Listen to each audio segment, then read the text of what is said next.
I apologize in advance for the boringness and or terribleness of the following video, but I'm going to do my best. I want to try something a little bit different. Today I'm going to be giving you an audio-visual version of your notes on Chapter 3, Section 1 of our Cells and Heredity book. We are going to be looking at genetics, the science of heredity. Please make sure you have a piece of Cornell note paper in front of you and obviously a writing utensil. Our topic today is going to be genetics, the science of heredity. So please make sure you have that written in that section of your Cornell notes. Next, we have to look at the essential question. And for today, we're actually going to have two essential questions. Our essential questions today include what were the results of Mendel's experiments and what controls the inheritance of traits in organisms? If you recall, the section that we read involves a lot about a person named Gregor Mendel. So our first section in our notes is going to be looking at Mendel's work. So make sure you have that written down. If you recall, in the mid-1800s, a monk named Gregor Mendel was using garden peas to study how traits were passed from parents to offspring. He was a botanist, so he studied plants and he did lots of things with gardens. And I'll give you a little picture of what he was like here. This little picture is apparently what he looked like. And it says, the basic laws of heredity were first formed during the mid-1800s by an Austrian botanist monk named Gregor Mendel. Okay, you don't have to draw the picture in your notes. Obviously, if you want to, go for it, but I don't expect that. So what he was looking at were the different traits, and I want to make sure that we understand what a trait is. So a trait is a characteristic, such as seed color. That, of course, is when you were talking about plants, but if you're talking about humans, you might look at eye color or hair color or anything like that. That is a trait, some sort of characteristic. Obviously, there are physical characteristics, but there are also other types of characteristics that aren't necessarily something that you can see with your eyes. Next, we have to talk about what the word heredity means. Heredity is actually the passing of traits from parents to offspring. So anytime like a mom and dad pass on some traits, such as brown eyes, to their children, that is what heredity is.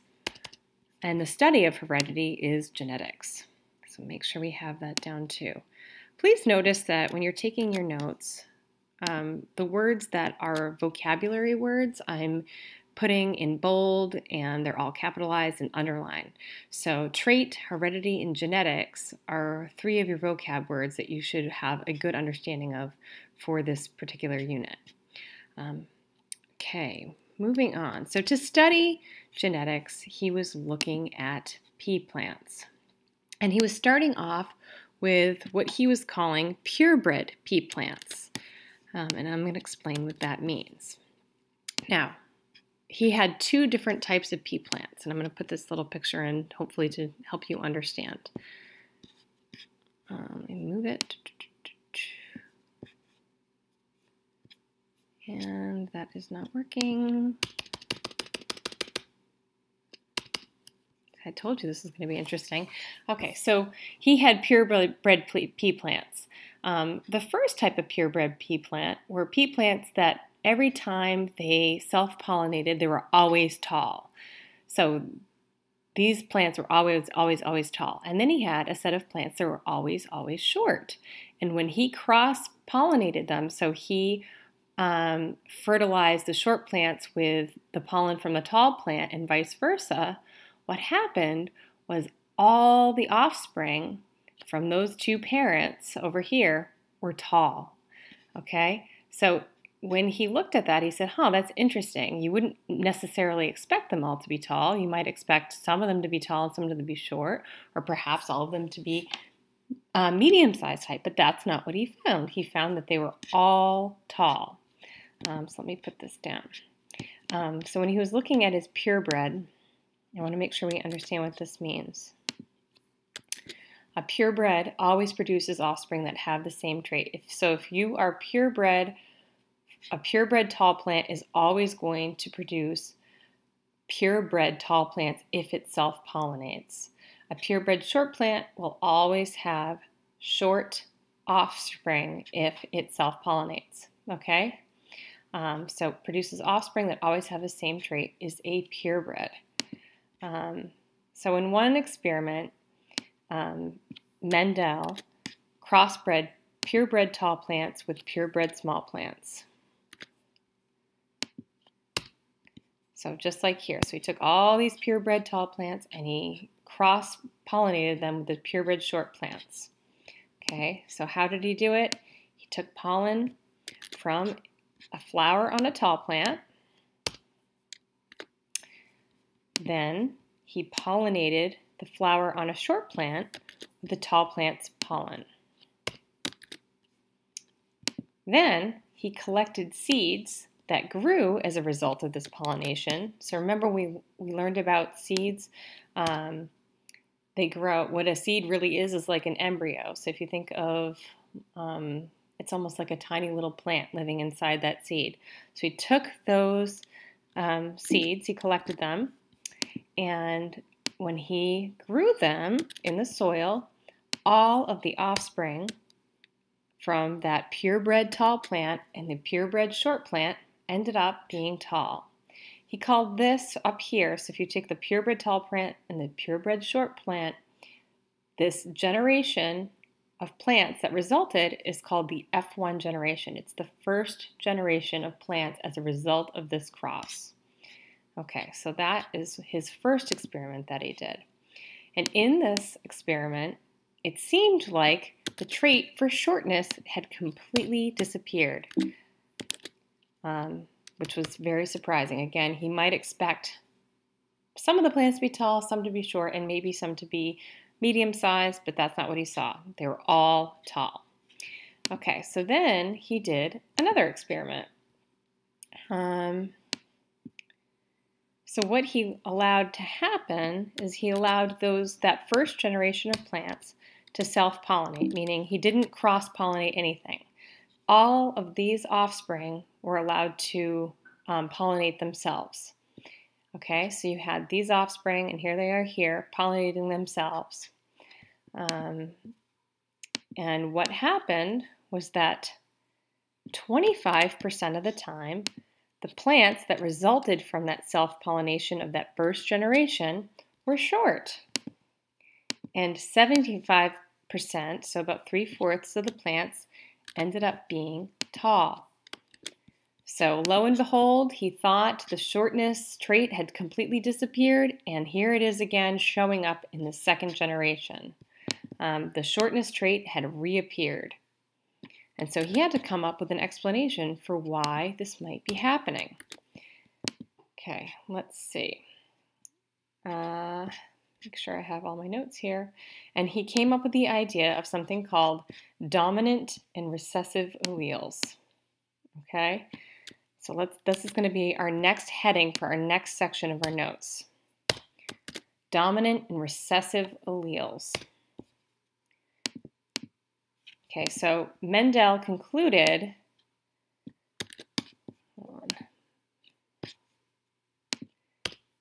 that separate factors must control how traits are inherited. And these factors are in pairs, one from the mother and one from the father. And nowadays, scientists call these factors that control traits genes. Okay, and here are some traits that we've talked about in class that are controlled by genes. For example, the ability to roll your tongue versus not being able to roll your tongue. A widow's peak, if you can see this person's hairline here, is, I'll move this down a little. This person's hairline isn't straight across. It has like the little, people were calling it the Dracula in the front. Having attached earlobes versus free earlobes or detached earlobes. A hitchhiker's thumb or being double jointed. This one says mid-digital hair, so having hair on your knuckles. Having a cleft chin versus not having a cleft chin. Having freckles versus not having a freckle. And having something called Morton's toe, which is when your second toe is longer than your big toe. All these things are controlled by genes. Notice the word genes here is spelt differently than the genes that you wear. Additionally, here we go again. This is a bolded word, underlined, and all in caps. That means it is a vocab word that you need to be aware of for this section of reading. Next, we're going to define what the word alleles mean. The different forms of a gene, so you have a gene, the different forms of the gene are called alleles. For example, with Mendel, when he was doing his experiments, the gene for stem height in pea plants has 2 alleles. Apparently, I needed to edit this a little bit. The gene for stem height in pea plants has 2 alleles, one for tall stems and one for short stems. Okay. And the top here, this section is called dominant and recessive alleles. So let's make sure we understand what the word dominant means. So a dominant allele is one that always shows up in an organism, even if the other allele is present. So for example, if you look back at the pea plants, that first generation of pea plants, they all inherited a tall allele from one parent plant, and they all inherited a short allele from the other parent plant, yet they were all tall. Because they inherited that dominant allele, it meant even if they inherited the other allele, the recessive allele, they were always going to be tall. Okay, so if the dominant allele is present, it means it's always going to show up. And I want you to remember that just because it's called dominant doesn't mean it's the most common. I gave you that list in class that talked about things like having webbed fingers and webbed toes, or more than 5 fingers on one hand, or on more than 5 fingers on 5 toes on one foot is actually dominant to having a quote-unquote normal 5 fingers on one hand or 5 toes on a foot.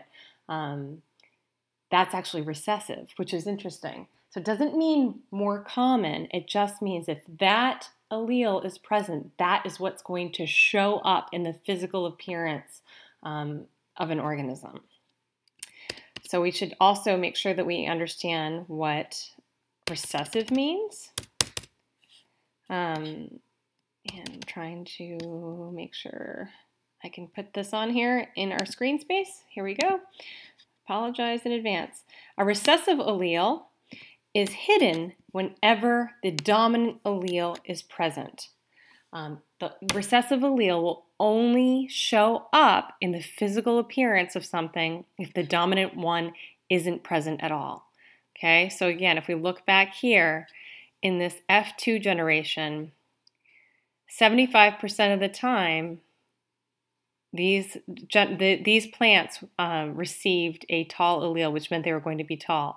And 25% of the time, the plant would inherit a short allele from both parents, and that would make it short.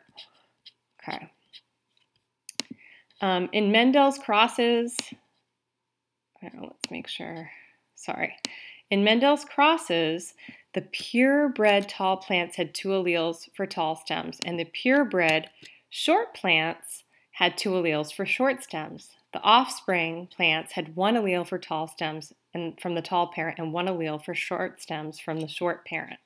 And in those cases, that first generation, they were all tall.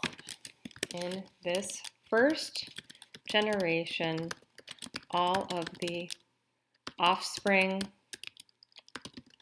plants were tall. Okay. The offspring plants, because they inherited a tall allele and a short allele, are called hybrids.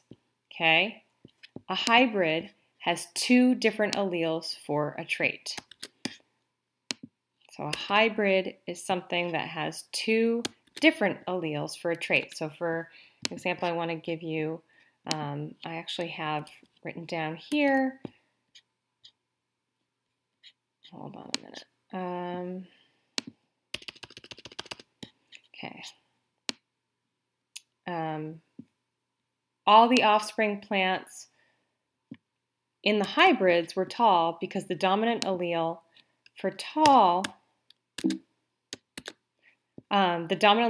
stems covers up the recessive allele for short stems. Nowadays, geneticists use letters to represent these alleles. So I want to give you a list of what we have using the pea plants as examples. Okay, a dominant allele will always be represented with a capital letter. So in our example with pea plants, the allele for a tall plant is a capital T. A recessive allele is always going to be represented with a lowercase letter. So the allele for a short stem is going to be a lowercase t. A purebred tall plant means it has two dominant alleles and would be represented by two uppercase t's. It's not a hybrid, meaning it doesn't have one of each. It has the same for both. And in our next section, we're actually going to give a different name to that. But for now, we're going to call it a purebred. A purebred short plant is going to be represented by two lowercase t's. Okay? And a hybrid plant, which always would be tall in this instance, is going to have one of each. It's going to have a capital T and a lowercase t. Okay. I wanted to give you a couple of other little images to help you understand. We talked about eye color a little bit in class. I want to just give you an example of that because I think it's something that we can maybe understand by looking at our parents and our siblings. In the case of eye color, if somebody is a purebred for brown eyes, they're going to have two dominant brown-eyed alleles, which are going to be represented by capital B. If they have a child with somebody that's also a purebred for brown eye color with two capital dominant alleles, their offspring is also going to be a purebred. And that goes the same for blue eyes. Blue eyes is actually recessive, represented by the lowercase b's. And if somebody with blue eyes has a child with somebody with blue eyes, then they're both donating a recessive lowercase b allele to their offspring, and their offspring are automatically going to have blue eyes. Now, if these two individuals have a child together, the brown-eyed parent is going to automatically donate a brown-eyed allele because it's all they have available, and the blue-eyed parent is always going to donate a blue-eyed allele because that's all they have available. And the result will be a hybrid with a dominant brown-eyed allele and a recessive blue-eyed allele. Now, in this case, because they do have this dominant uppercase B here, they're always going to have brown eyes. If we look back at the plants, if we just changed the plants here to capital B, short b, it's going to be the same thing. If this individual here, this hybrid for eye color, were then to have an offspring with somebody that is also a hybrid brown, one dominant brown allele and one recessive blue allele, they too will have the same probability of having brown-eyed versus blue-eyed offspring. So 75% of the time, they would end up with brown-eyed offspring, and 25% of the time, they would end up with blue-eyed offspring. Okay, I'm hopeful that you're understanding this and that you are feeling a little bit more comfortable with the information. We talked about it quite a bit in class yesterday, and we did go over your homework, so I'm hopeful that you understand the information. And here is a little funny last thing I'm going to leave you with. You don't have to include this in your notes, but I think it's funny. It's a little cartoon. It's Mendel's genetics research suffers a temporary setback, and here, obviously, this is his monastery, and the menu happens to be pea soup on that day. Okay, that's my version of a Mr. Rowe joke, the best one that I could come up with for the purposes of these notes. Okay, hopefully you have all this information down. Please make sure, again, that you carefully study the words that are bolded, underlined, and in all caps.